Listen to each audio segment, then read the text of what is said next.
So hello everyone, स्वागत है आपका पी वाई क्यू दरबार के ऑफिशियल यूट्यूब चैनल पे, जिसमें आज जो है हम बात करने वाले हैं एसएससी सीजीएल के बारे में कि सीजीएल क्या है, किस तरीके की पोस्ट होती है, क्या एलिजिबिलिटी होती है, एज क्राइटेरिया क्या होता है, सैलरी क्या होती है और रिलैक्सेशंस वगैरह के बारे में, सबके बारे में हम जो है थोड़ा डिटेल में चर्चा करेंगे। इस वीडियो में आपको सीजीएल की संपूर्ण जानकारी मिल जाएगी। इसके बाद आपको कहीं पर जो है सीजीएल से रिलेटेड इन्फॉर्मेशन लेने के लिए भटकना नहीं पड़ेगा। तो शुरुआत करते हैं इस वीडियो की, जिसमें आपको बताना चाहूँगा कि सीजीएल जो है आपको कई तरीके की पोस्ट ऑफर करता है।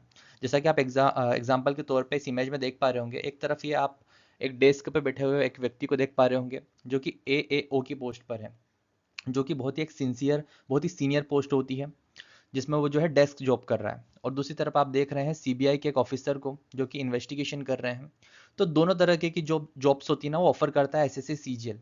इसमें आप जो है फील्ड से रिलेटेड काम भी कर सकते हैं या प्रॉपर डेस्क से रिलेटेड काम भी कर सकते हैं या दोनों का मिक्सअप काम भी कर सकते हैं।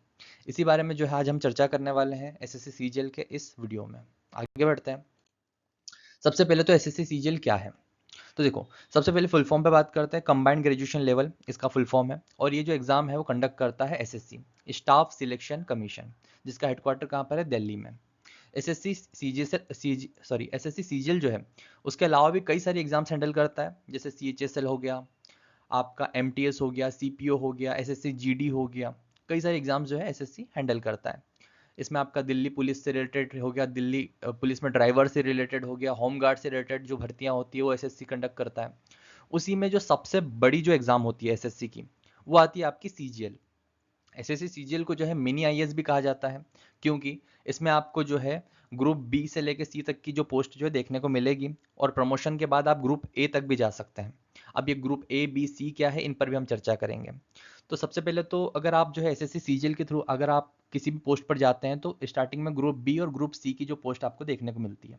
अब ग्रुप ए बी सी पे हम चर्चा कर लेते हैं क्या होता है, फिर हम आगे बढ़ेंगे एसएससी के बारे में जानने के लिए। तो सबसे पहले तो बता दूं, ग्रेजुएशन रिक्वायरमेंट होता है। अगर आप ग्रेजुएट हैं तो आप एसएससी सीजीएल के लिए जो है अप्लाई कर सकते हैं। एक छोटी सी इन्फॉर्मेशन दी मैंने, अब आगे जो है थोड़ा संक्षिप्त में पढ़ते हैं, बताता हूँ, सॉरी। सबसे पहले तो ग्रुप ए, ग्रुप बी और ग्रुप सी जो जॉब्स होती है उनके बारे में हम चर्चा करते हैं। तो जो ग्रुप ए जॉब्स होती है ना, वो होती है आईएएस, आईपीएस, आईआरएस। इस तरीके की जो जॉब्स होती है ना, उनका मेनली जो वर्क होता है वो पॉलिसी मेकिंग में होता है, या बड़े डिसीजंस जो होते हैं ना वो लेने में जो उनका रोल होता है।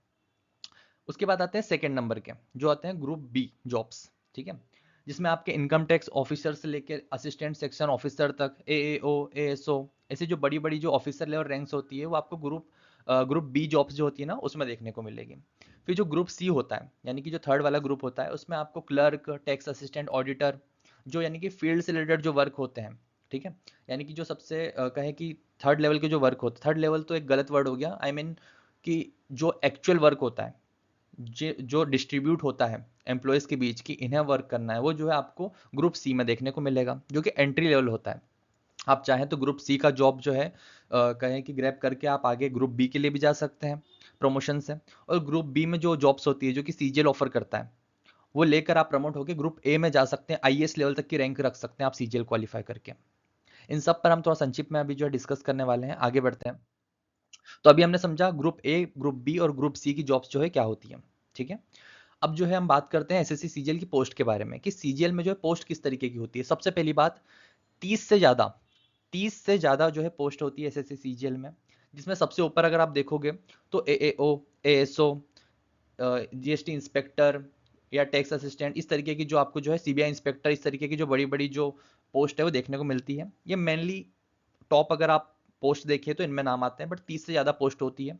डिपेंड करता है, अगर आप ये एग्जाम को क्वालिफाई करते हैं तो आपको जो रैंक मिलती है, या आपका जो कहें कि सिलेक्ट करते हैं आप जिस भी पोस्ट को, पोस्ट सिलेक्शन कहें या फिर से जो होता है ना सिलेक्ट करने का, वो अगर आप सिलेक्ट करते हो और आपकी रैंक ठीक आती है, उसके अकॉर्डिंगली आती है, तो आपको वो जो है पोस्ट ऑफर की जाती है। अदरवाइज उस रैंक के अकॉर्डिंग अगर आपके मार्क्स नहीं आते हैं, तो फिर आपको जो है उससे नीचे लेवल की जो रैंक जो पोस्ट होती है वो ऑफर की जाती है। एग्जाम्पल के तौर पे जैसे यहाँ पे लिखा हुआ है कि income tax inspector, assistant section officer, इस तरीके की जो पोस्ट होती है ऑफर करता है। आप कितनी पोस्ट होती है बता देता हूँ, आपके सामने है। जैसा कि मैंने बताया कि 30 से ज़्यादा जो है पोस्ट होती है, तो जैसे कि सबसे ऊपर आप देख रहे होंगे लेवल से चल रहा है यहाँ पर, level 8, level 7, level 6, level 5, level 4। Level 8 से लेके लेवल 4 तक की जो है आपको जॉब्स देखने को मिलेगी। अभी लेवल क्या है, ये पे लेवल है।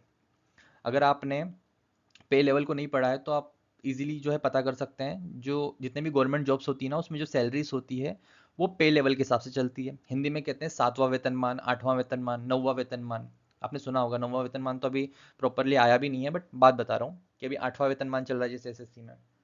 तो वो उस लेवल की जो पोस्ट आपको देखने को मिलेगी वो एएओ की देखने को मिलेगी, ठीक है, जो कि सबसे ऊपर आपको देखने को मिल रही है।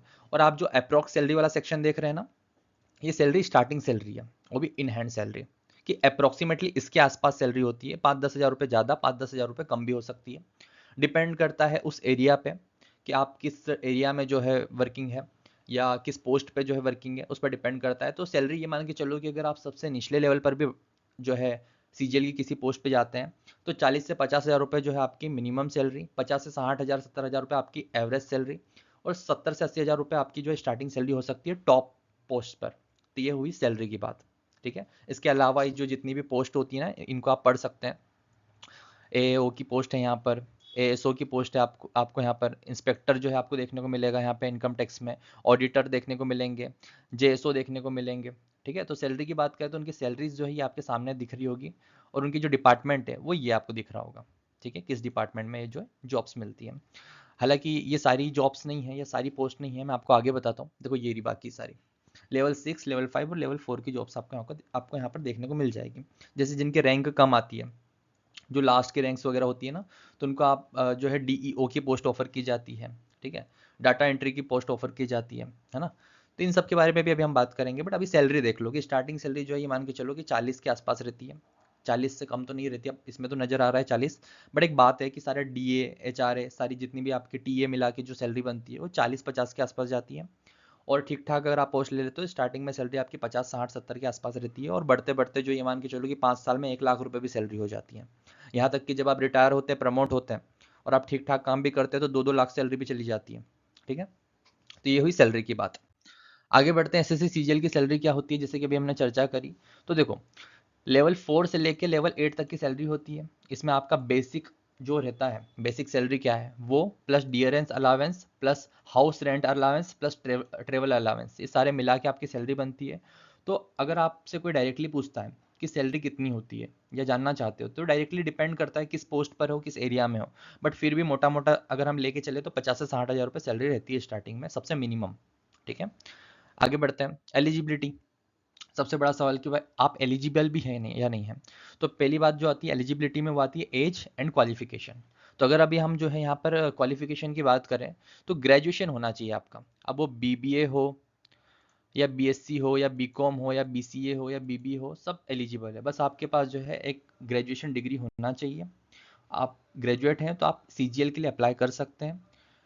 इसके अलावा आपको जो है इसमें एडिशनल भी कुछ चीज़ें होती है, उस पर भी चर्चा करेंगे।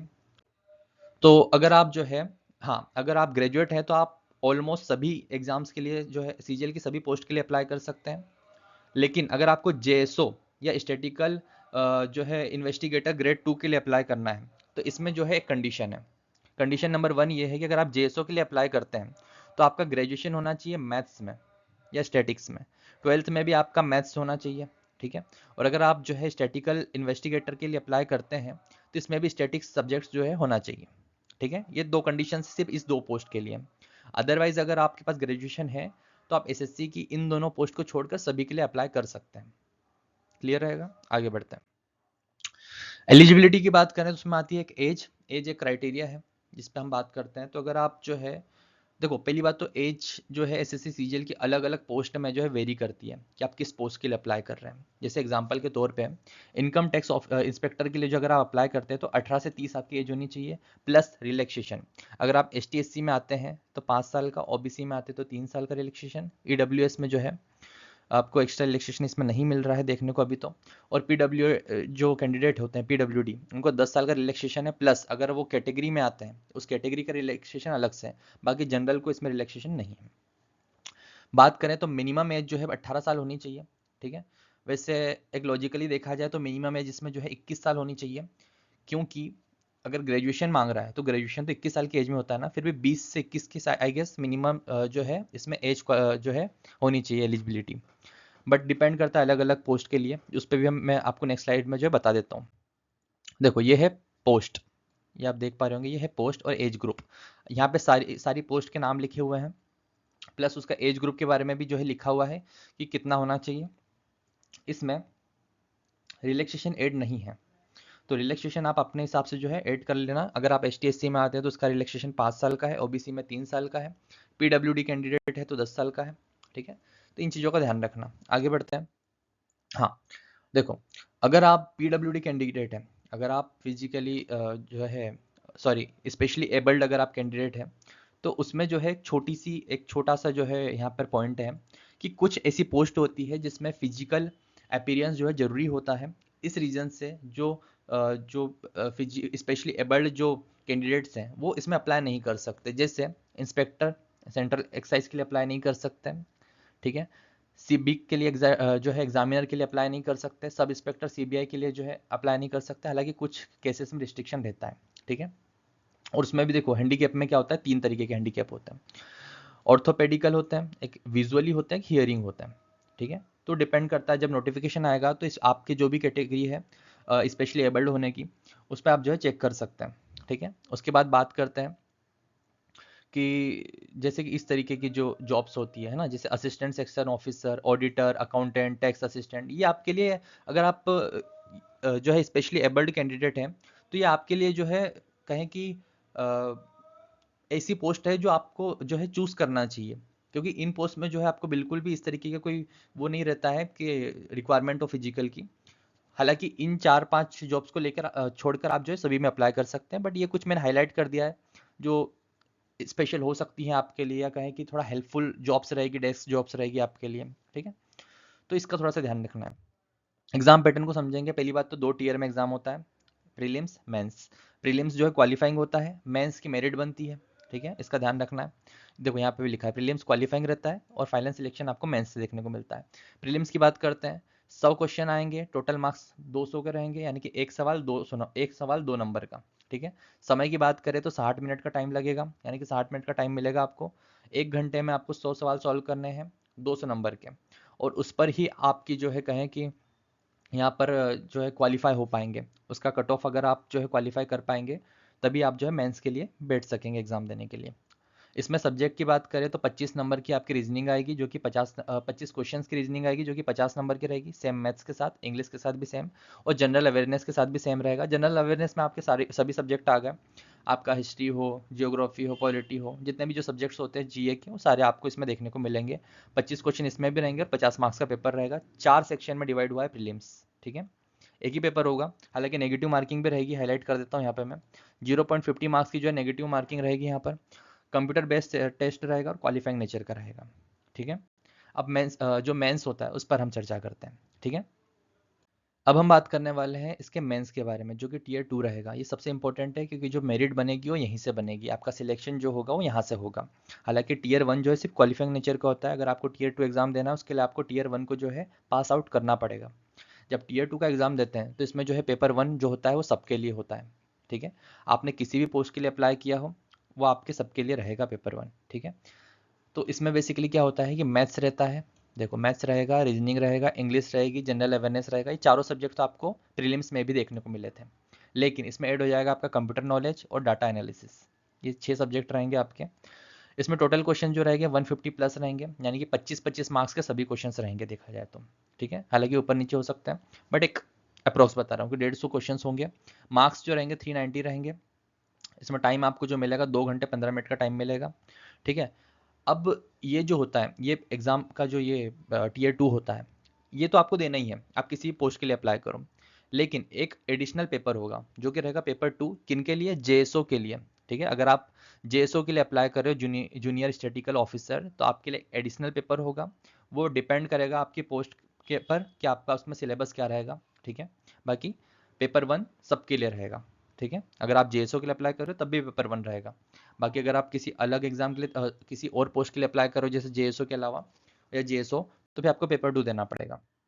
स्किल्स भी होंगे इसमें, स्किल टेस्ट होगा जिसे कहते हैं डेस्ट। डेस्ट में क्या होता है कि डेस्ट टेस्ट आपको देना पड़ेगा, टाइपिंग से रिलेटेड रहता है।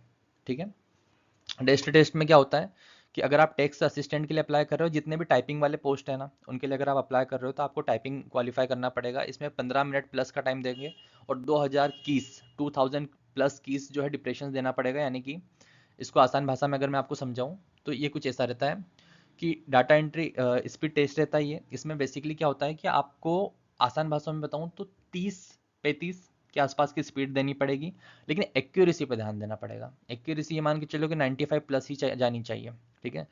मतलब इसमें ऐसा रहता है कि स्क्रीन पर एक पैराग्राफ दे देते हैं, उसको आपको जो है पूरा टाइप करना होता है एंड गलती की कोई गुंजाइश नहीं रहती क्योंकि एक ही मौका मिलता है।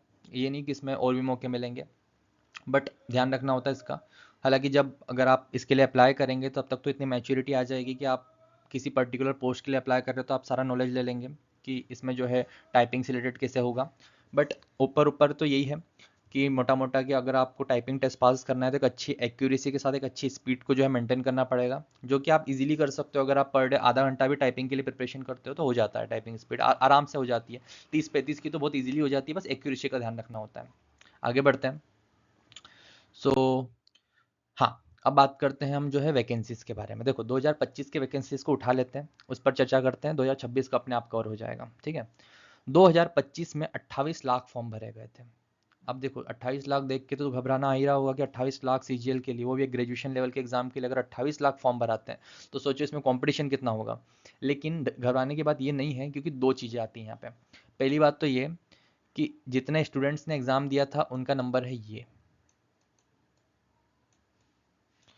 लिखने में थोड़ी गड़बड़ हो गई हो तो क्षमा चाहूँगा, लेकिन 13,50,000 स्टूडेंट्स ने जो है एग्ज़ाम दिया था, यानी कि 50% से ज़्यादा स्टूडेंट्स ने एग्ज़ाम ही नहीं दिया था। 28 लाख फॉर्म भरे गए, लेकिन 13.5 लाख 14 लाख के आसपास जो स्टूडेंट्स ने जो एग्ज़ाम दिया था। यानी कि ये मान के चलो कि 2 में से 1 बच्चा तो एग्ज़ाम ही नहीं दे रहा है, ठीक है। तो हम मान के चलते 13 से 14 लाख बच्चे एग्ज़ाम देते हैं, हम ये मान के चलते हैं, फॉर्म कितने भी भरते हो, है ना। अगर कंपटीशन की बात करें तो 100 बच्चे पर एक बच्चा, यानी कि हमारे कंपटीशन में 100 स्टूडेंट्स हैं, 100 स्टूडेंट्स में से एक स्टूडेंट को जो है सिलेक्शन मिलेगा। अगर आप 15,000 को 13-14 लाख से करोगे, डिवाइड करोगे, तो ये बनता है। इनफैक्ट ये मान के चलो कि 97-98 स्टूडेंट्स पर ही होगा, 100 से भी कम। तो ठीक ठाक कंपटीशन है, ना तो बहुत ही ज़्यादा यूपीएससी लेवल का कंपटीशन है, ना तो बहुत ही कम जो है 10th लेवल के एग्जाम्स वाला कंपटीशन है। ठीक ठाक कंपटीशन है, अगर आप प्रिपरेशन करते हो तो वर्थ इट है। आगे बढ़ते हैं। करियर ग्रोथ की बात करें तो एसएससी सीजीएल जो होता है, जैसा कि मैंने आपको बताया कि ग्रुप बी और ग्रुप सी लेवल का एग्जाम होता है, ठीक है। यानी कि आपको ग्रुप बी की पोस्ट भी देखने को मिलेगी, ग्रुप सी की पोस्ट भी देखने को मिलेगी। आप इसमें ग्रुप बी की पोस्ट लेके जो है ग्रुप ए तक जा सकते हो, आप आईएएस लेवल तक की पोस्ट को जो है अचीव कर सकते हो सीजीएल क्वालिफाई करके, इसीलिए इसे मिनी आईएएस कहा जाता है। फेवरेट जॉब है उन स्टूडेंट्स की जो यूपीएससी के लिए नहीं जाना चाहते हैं, जो नहीं प्रिपरेशन करना चाहते यूपीएससी के लिए या किसी स्टेट पीएससी के लिए। अक्सर सीजीएल को जो है कंपेयर किया जाता है स्टेट पीएससी के साथ, लेकिन सीजीएल के अपने फ़ायदे हैं, स्टेट पीएससी के अपने फ़ायदे हैं, ठीक है। तो अभी इसके बाद जो है हम चर्चा करने वाले हैं अपना कट ऑफ के बारे में कि 2025 का कट ऑफ क्या रहा। उसके हिसाब से हम जो है एक्सपेक्ट कर सकते हैं कि 2026-27 में जो एग्ज़ाम्स होने वाले हैं उनका कट ऑफ क्या जा सकता है, ठीक है। तो अभी हम बात करने वाले हैं एसएससी सीजीएल के टीयर 1 के कट ऑफ के बारे में, जो कि 2025 का रहने वाला है। 2025 का जो कट ऑफ है ये एससी के लिए देखा जाए तो 137 का रहा, एसटी के लिए देखा जाए तो 130 का, ओबीसी के लिए 150, बाकी ईडब्ल्यूएस, यूआर, एचएच, ओएच सब आप यहाँ पे सारे कट ऑफ देख सकते हैं, ठीक है। ग्रेड जो इसका ग्रेड 2 कह रहा हूँ, टीयर 2 जो होता है ना उसका कट ऑफ इसलिए नहीं बता रहा हूँ क्योंकि डिपेंड करता है आप किस पोस्ट के लिए वगैरह के लिए अप्लाई करते हैं वगैरह। तो जो लास्ट कट ऑफ निकलता है ना वो ऊपर नीचे हो सकता है, ठीक है। तो अभी हम प्रीलिम्स के लिए देख लेते हैं कट ऑफ। बाकी तो आप अगर आप प्रीलिम्स क्वालिफाई करेंगे तो इतने मैच्योर तो रहेंगे कि मेंस के लिए आपका कितना एक्सपेक्टेड कट ऑफ जा सकता है। तो प्रीलिम्स की बात करें तो जितना भी कट ऑफ वगैरह दिख रहा है ना, इससे 5 नंबर एक्स्ट्रा ही मान के चलो। इतना डिफरेंस एकदम से तो नहीं आता है, बट ये एसएससी सीजीएल है, कई बार देखने को मिला था 2-3 साल पहले, याद है कि 116 118 कट ऑफ गया था, ठीक है। 2-3 साल में अगर 10 से 12 मार्क्स बढ़ सकते हैं तो कोई आश्चर्य नहीं होगा अगर अगले साल 5 मार्क्स ऊपर आ जाए कट ऑफ, ठीक है। तो जितना भी कट ऑफ आपको नजर आ रहा है तो इससे तो ये मान के चलो कि +5 का ही मान के चलो कट ऑफ सभी में, ठीक है। तो इसके साथ हमारा एसएससी सीजीएल का ये जो है इन्फॉर्मेशन वीडियो खत्म होता है, जिससे मैंने डिटेल में समझा दिया है। बट अगर कोई भी डाउट रहता है तो आप कमेंट बॉक्स आपका है, आप पूछ सकते हैं जब भी, लाइक इंस्टेंट 24 घंटे में तो मैं रिप्लाई दे ही दूंगा। तो जो भी क्वेश्चन बनता है आपका आप यहाँ से पूछ सकते हैं। इसी के साथ आपसे विदा लेना चाहूँगा। Thank you so much for watching this video. Bye bye.